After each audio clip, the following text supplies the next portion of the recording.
Oh my God. Hi. Hi, my name is Elahe Azadi, and I am a pop culture writer for The Washington Post who covers comedy, and I am joined here today by Emmy and Grammy Award-winning comedian Patton Oswalt. Hi. Hi, everybody. You may know him from his comedy specials, including his most recent Annihilation and Talking for Clapping, both on Netflix. He has appeared in dozens of films and TV shows, and is very well known for playing Spence on The King of Queens. Yes. For 9 seasons. He currently stars as Principal Durbin on the NBC comedy AP Bio that is produced by Seth Meyers, Mike O'Brien, and Lorne Michaels. And he is also very active on political issues through his well, he likes to talk about politics a lot on his social media. He has a huge social media following, and where he often offers his candid views on the current administration, pop culture, the state of the country. So thank you for being here, Patton. Thank you, and thank you for the people watching the stream. Thank you, West Coast shut-ins, for watching me right now on your laptops, and for all the Twitch streamers out there. I love you guys. I love you. Thank you. So does the Post. Oh, good. So, Michelle Wolf, Samantha Bee facing criticism for their material, the recent firing of Roseanne Barr for a racist tweet that she later said was a joke, the fallout for Kathy Griffin following her mock photo with a bloody Trump mask. It seems that we're in this moment right now where what comedians are saying and doing is part of headline news. And more people are discussing what is in and out of bounds for satire. So as a comedian, how do you navigate that line, and is there even a line?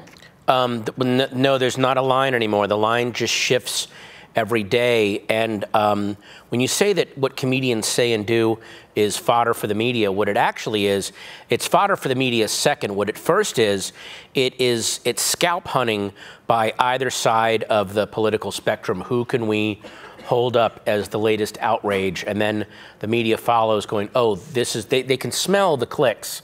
So they go where the clicks are. So, you know, in terms of when Roseanne got canceled and then Samantha Bee was immediately attacked, that felt like that scene in The Untouchables of, you know, he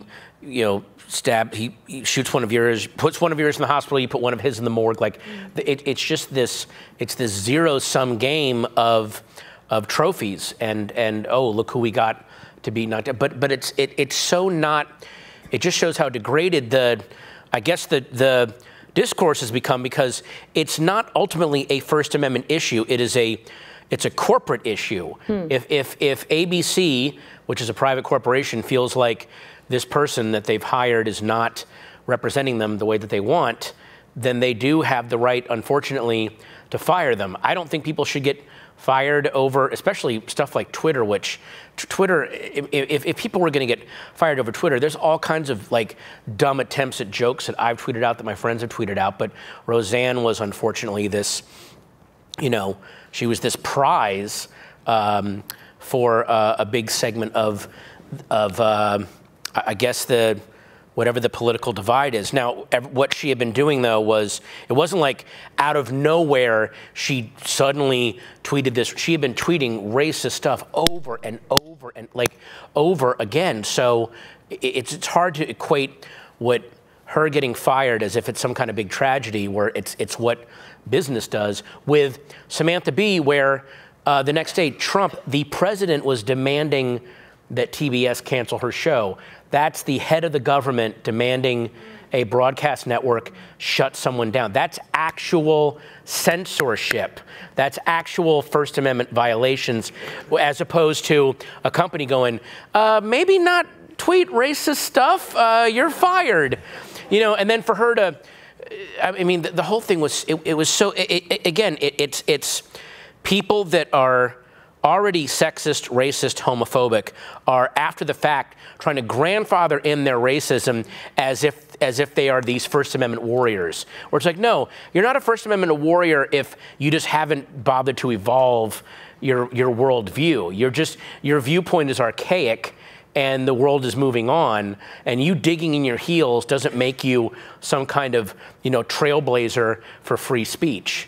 It just means that you're fighting to be stagnant. Dinosaurs that went down in the tar pits were not, evolutionary warriors. They were not seeing, oh, it's getting cold and you're all going to die. Yeah. So, yeah. Well, and also, it's just a joke is often used as an excuse after the fact, as kind of veiling speech. It's just a joke is always used as an excuse by people who are either not comedians or fancy themselves comedians, but they're not funny. So you have someone like a Milo Yiannopoulos who basically ran the Ann Coulter playbook using the voice of Tim Curry from the Rocky Horror Picture Show, and then would go, oh my God, it's just a joke. People's like, no, you actually were saying just unfunny, boilerplate, racist stuff. There was never a twist or a punchline there. These idiots always point at like Lenny Bruce going on stage and, saying the N-word over and over again. It's like, yeah, but that was leading to a point. There was a twist to it that showed you what it's doing. You're just saying racist stuff, and then there's no twist. Then you're going, see, I'm just, it's First Amendment rights. So as a comedian then, since so many people now it seems like are watching comedy, consuming comedy, and therefore having opinions about comedy and voicing them, is there one thing, or do you have a pet peeve about the way people who don't do comedy, the way they talk about it? What don't they understand about the craft that comics know in doing it? Oh my God, I have so many pet peeves about how people who do not or at least, I don't even care if someone doesn't do comedy, but comedy, we've yet to see, for comedy, we don't have a Lester Bangs or a Pauline Kael, someone that writes about us that actually knows the history and knows the form. It's always someone that kind of pulled the short stick in the features room and go, I got to go cover the. Is that you a lot? Yeah, I guess. No, that's me. But but at least you do comedy, though. Yeah. So you're not. In other words, there's so many times when I'm being asked questions and someone will go, "So what can people expect at your show? What jokes will you be doing?" It's like, why would I tell you? No, that's not. Yeah. Have you ever seen a comedy show? Or people that say, "Well, comedians don't write that stuff. It just all comes out of books." And stuff like that. Or when someone who isn't funny but so clearly wants to be, so many of the alt-right conservative crowd, you can smell the stench of failed comedian coming off of them, and so they've metastasized showbiz failure into hatred of the left. So they will then, like you said after the fact, go, oh, it's just a joke. I'm sorry you guys don't get it. It's like, no, you literally don't know how. Again, look at anything Mike Huckabee tweets out. That's a guy that he so wants to be funny. It's like it's like there's this whole generation it's all the Bruno Kirby character from Good Morning Vietnam. The guy that's like, I know in my heart I'm funny. First off, someone who's funny never has to say that. People that are funny go, excuse me, I'm funny too. No, okay, the fact that you just said that means that you're not funny, because you shouldn't other people should be saying that about you. You should never have to say that. So a lot of these people will do that all the time. And that's how, do you want to know if someone isn't funny? Wait to see if they tell you that they're funny. And you're like, oh, they're not funny. By the way, just like you've seen this before, when a comedian tells an audience how edgy and dangerous they are. Right. Buckle in, guys, it's going to get dark. Okay, now I know it's not going to, because you just had to warn us about something that we should be experiencing ourselves rather than you telling us. Right. Well, so the flip of some of this, too, is that and you touched on this as well, comics have free speech, but not freedom from consequence, which is something that comics will say a lot. But then there's also something that Dave Chappelle told me last summer, was that more people... I hung out with Dave Chappelle. I didn't really hang out with him. I literally cornered him in an alley during daylight hours in D.C. and asked him about comedy, but he did tell me this, that more people are watching comedy now, but their ears are more brittle. Oh, wow, that makes a lot of sense. That there's kind of, but there are people who they love it, they still watch it. So, I'm just thinking, could I amend that? That's so true. And what's also happening is more people are watching comedy, but the new number of people that are watching it have come up in a media landscape where they are very used to programming being catered to them. And a lot of times when you go to comedy, is not catered to anybody. It's catered to whoever is doing it. And so since they're so not used to their agenda being immediately addressed in comedy, then it's like they've never experienced that before, of somebody going up and they didn't consider this experience that I had. Well, that's what comedy is. 'Cause sometimes comedy is an out of control, gas tanker crashing into a brick wall. That's kind of where the comedy comes from sometimes. So maybe that's what it is too. Right, right.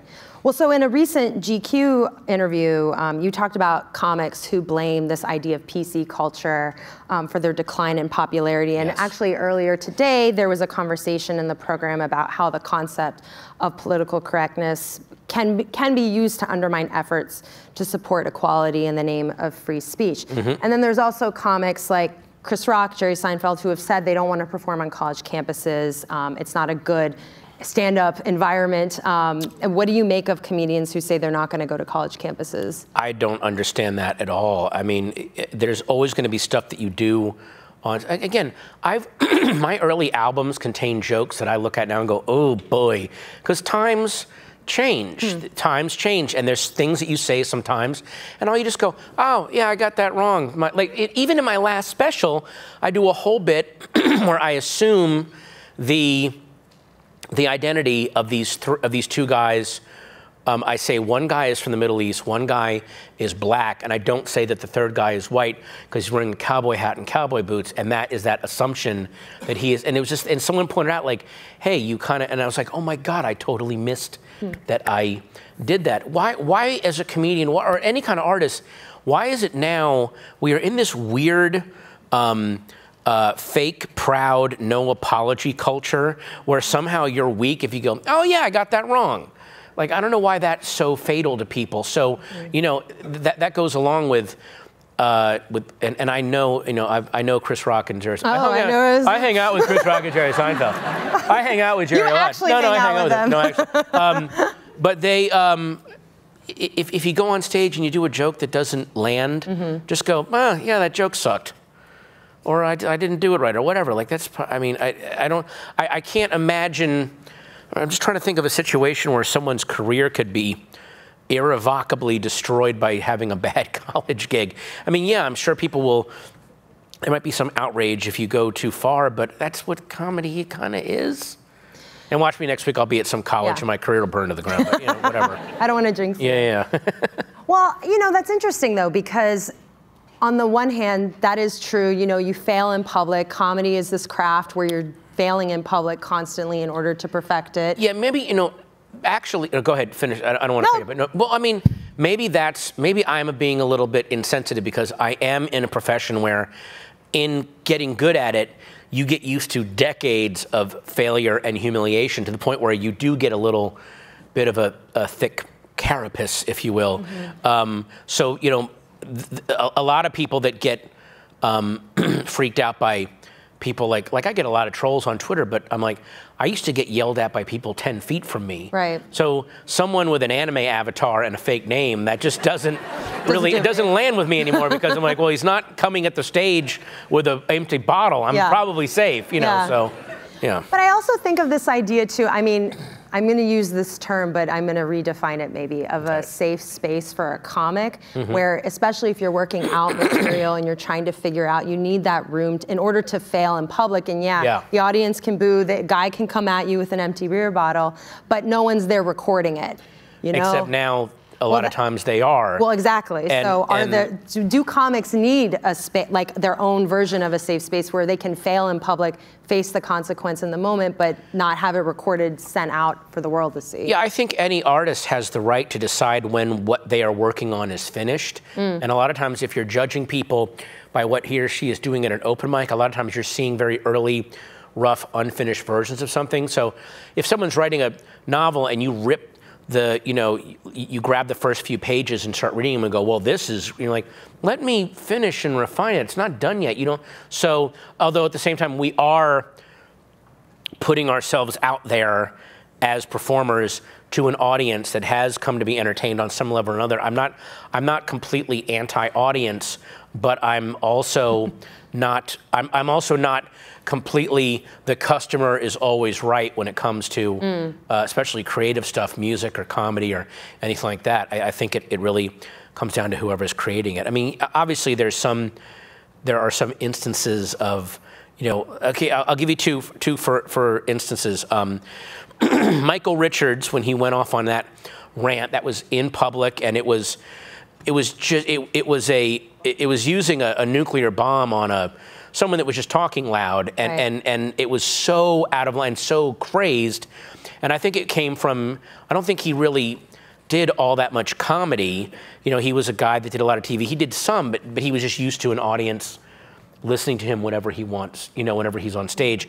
And when that did, I think his brain fritzed out, and all this ugliness came out, and that was insanely inappropriate, and he deserved what he got from that. On the other hand, Daniel Tosh, who was at an open mic working out material, and he at one point asked the audience, hey, what would be a good topic to talk about? And someone in the audience went, talk about rape. And then he started making fun of the guy who said that, going, oh yeah, that'd be really, like calling the guy an idiot for doing what he did. And then someone else got angry at him for talking about it too much, and then so that is a much more. And that moment went viral. She blogged about it. That moment went viral, and she got angry about it, and it was like this guy who was basically making fun of a guy for saying something like that, then gets made out to be a guy making jokes about rape. And yes, he did say something to her that I thought was super harsh. Like, wouldn't it be funny if? Yeah, we don't. Look, Google it. But yeah, Google it. But again, it's not as cut and dried a situation as the Michael Richards situation. So I hope that in this scalp hunting points for either side atmosphere, we can cling to a little bit of nuance right now. You know, whereas you know, Roseanne was attacking a public figure and making this horrible racist comparison. Samantha Bee was trying to talk about this ugly immigration policy and was ending a long thing about it by pointing out that Ivanka was acting, if not premeditatively horribly, super tone deaf to post a picture of you holding up your beloved baby while kids are being yanked away from their parents by your dad. You know, so there's two way different things going on there. It's not the same thing. And also, again, for ABC to go, we don't like that. It's not with it's within their right to do it. It's not within the president's right to tell a network, I want that show yanked. That's like Soviet level stuff. I forgot to tell the audience watching us, if you want to tweet a question, you can use the hashtag #FreeToState. I'll take a look in a little bit. Sorry, I didn't mention that earlier, hashtag #FreeToState. Oh, for God's sakes. Yeah, after we talked about all the Twitter trolls. Man. Don't worry, we'll weed out the trolls, don't worry. Okay. No, I only want troll questions. You only want, I want all troll questions. Well, it's interesting you talked about this notion of no apologies, this kind of culture we live in where, and you know, like Samantha Bee apologized. Yes. Kathy Griffin apologized and then later said that she regretted apologizing. Yep. You've apologized for things that you've said. And I will in the future, because I'm a human. I'm not, these people that are like, saying that you won't apologize is basically saying, I have no more need to evolve or learn. I have become an elevated human and I am perfect. That's ridiculous. You're going to say stupid things, go, my bad. Do you think comics right now, because you've been doing comedy for a few decades now, right? Mm-hmm. Do you feel like it's more difficult to do comedy now than before? And are comedians subject to more scrutiny and under attack more than when you started or even 10 years ago? It was always difficult to do comedy. There's just different difficulties. So when I was starting out, it was very difficult because it was hard to get exposure. And when you did start getting exposure in the late 80s, there was only, everyone knew there was one path. You got a clean 7 minutes, you went on the Tonight Show, you got called to the couch, and you got a sitcom, and that's it. And if you didn't fit in that little box, then you were just kind of adrift. And then that all went away, and then it became about the comedy scene now collapsed.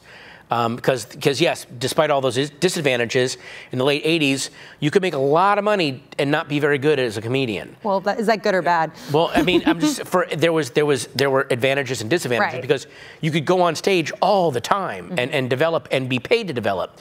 Then in the early 90s, you had to get a day job if you wanted to develop, because you weren't getting, no one was getting paid anymore. And now, and now with the internet, yes, there's more scrutiny, but there's also there aren't the same boundaries that we had. You can shape your own thing and find your own audience in your own way, which I think for a lot of it makes for so much more originality and so much more access for different voices, people of color, people who are gay, trans, you know, and that was always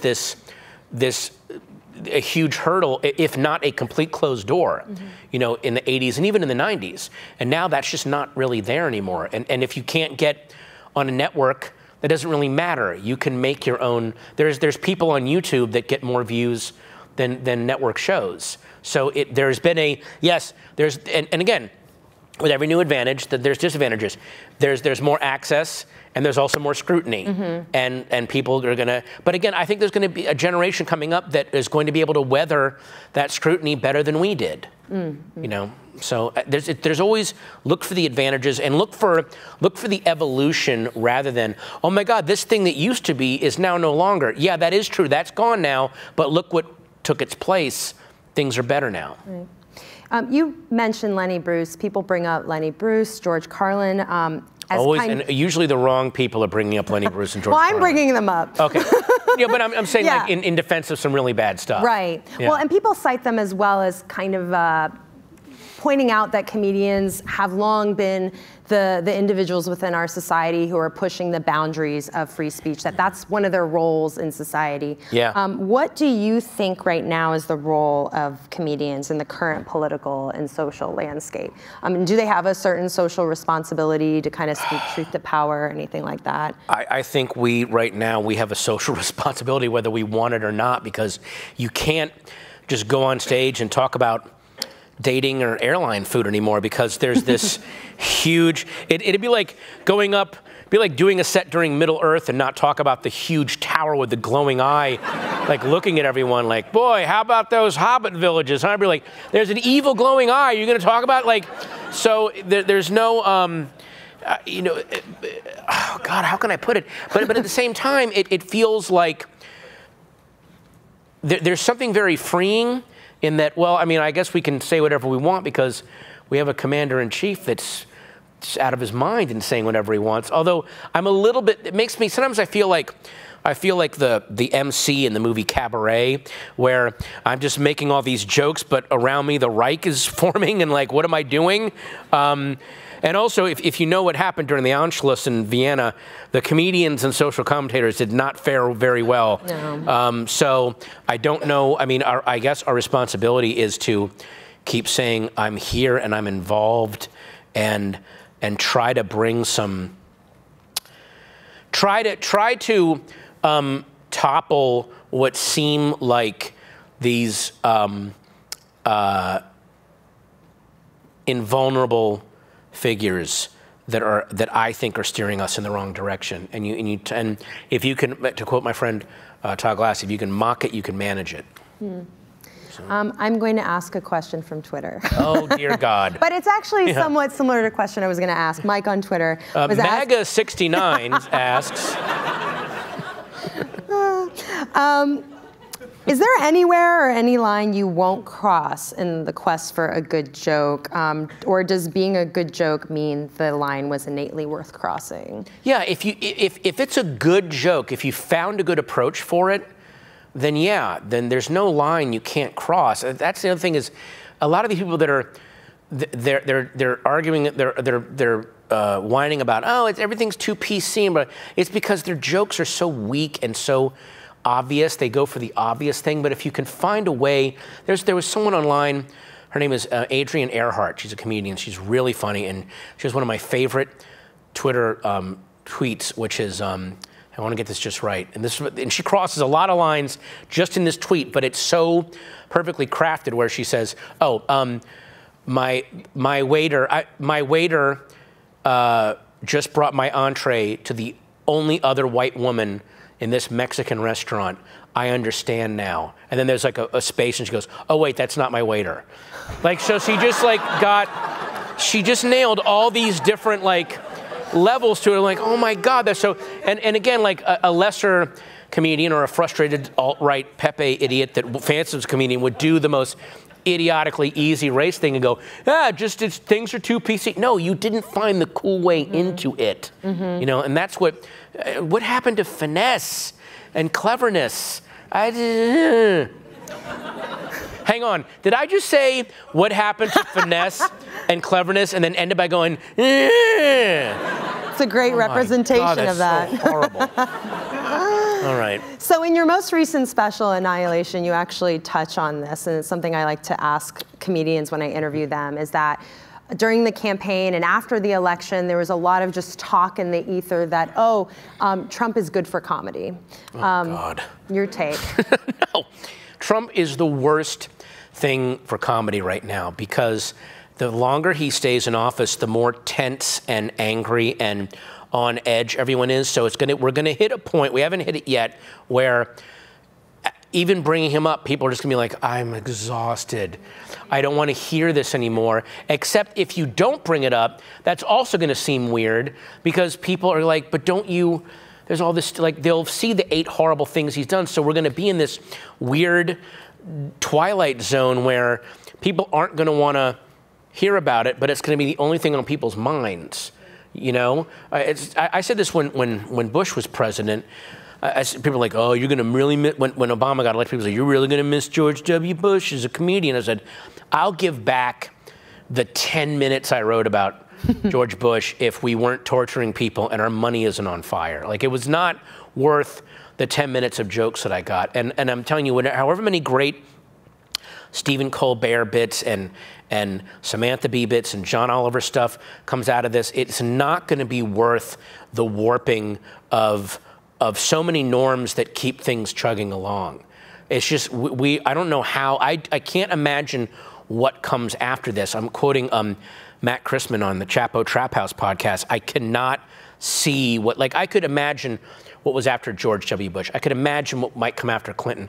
Cannot see what's after Trump. I just see a white wall of nothing right now, and I don't know what. So it's not worth. If you're making jokes about the apocalypse, ultimately none of those jokes are worth it if the apocalypse happens. If that makes sense, you know what I'm saying? Well, and so the other part of that, though, is just simply from a craft perspective that. Because the news cycle is moving so much more quickly now that unless you're on one of these late night comedy shows, and even then, it can be difficult to have. Yeah. I mean, you kind of talk about that in your most recent special too. Like, it moves so quickly that even it seems like for a stand-up, it's especially difficult to tell jokes off of the current political situation. Well, how do you, the timeliness? You live and work in D.C. and you do stand-up here. How do you deal with it? You're right where it's coming out of the mouth of hell. How do you deal with it, like, right here? Do audiences want to break for it, or are they receptive to it right now? What I've noticed from the comics and the scene here is that, and the audiences, is that I think most people, their work is somehow connected, and everyone. This is a city where everyone's really paying attention very closely. Right. Or they're involved in it, and I've noticed that they do want to break. I rarely hear material about the current administration in this city, which also, I think is a surprise to people. But also, you can't do material. You have to do material more about in the abstract rather than about a specific thing that he did or said, because by the time you do it, something else has happened. I describe it in my special. He's sour cream in a sauna. Like, the second, it's just immediately spoiled. You can't sustain anything, you know? So I don't really know, and I think that is. I just think that that's bad for the mental health of the body politic. Okay, I'm going to ask you a question not related at all to comedy. Is that okay? Yeah.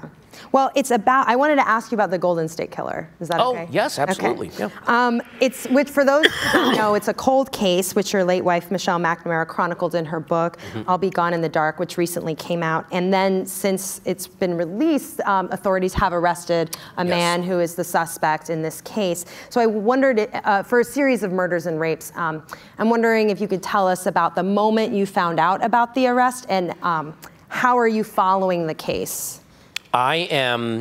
Here's what happened. HBO is doing a multi-episode documentary series about Michelle and the book and the case. So the first day they started filming it, they went with us to Chicago, Michelle's hometown, and filmed. We did a thing like this, a Q&A, and then we all went to sleep because we were going to fly the next day, and I wake up and my texts have gone crazy, and they're going to announce that he's been caught. And the documentary filmmakers were, oh my God, what do we do? This is insane. And so then it became, I was just doing interviews and stuff. But what I'm doing now is, I'm reading about the case. I am backing off of kind of commenting on the case or the book. I'm letting the cops who worked on this thing for decades, I'm letting the other journalists who helped me finish Michelle's book, because those are the professionals. I mean, you want to mention the journalists? Yes, Billy Jensen and Paul. Billy Jensen is a journalist. Paul Haynes is a data researcher that really helped put it together. And then this guy, Paul Holes, was the cop. And I'm really putting it more on them, because I want the focus on them and on the victims rather than the human interest aspect of Michelle and me. I think that's just not the way to look at this. And let's look at the damage this guy did. And he was a former cop. Like, how did they not know? You know, so I'm an exec producer on the series, but I'm trying to keep my face out of it as much as I can and have it be more about, because and also I can tell you, if Michelle were alive, she would want to back off of this thing right now, because she was about, let's give these cops the credit, let's give the survivors the credit for, you know, sticking together and forming friendships and making sure this, you know, this thing stayed alive. So that's, I'm kind of following her lead. Great, great. Yeah. Well, unfortunately, that's all the time we have. Thank you, Patton, for joining us. Sorry, hang on, listen. Sorry, White Pride 17, at White Pride 17, we'll try to get to your question later, sorry. Yeah, sorry. Yeah. And that concludes this year's Free to State program on the future of the First Amendment. Thank you so much for joining us. To check out the full video replay of today's programming, please go to WashingtonPostLive.com.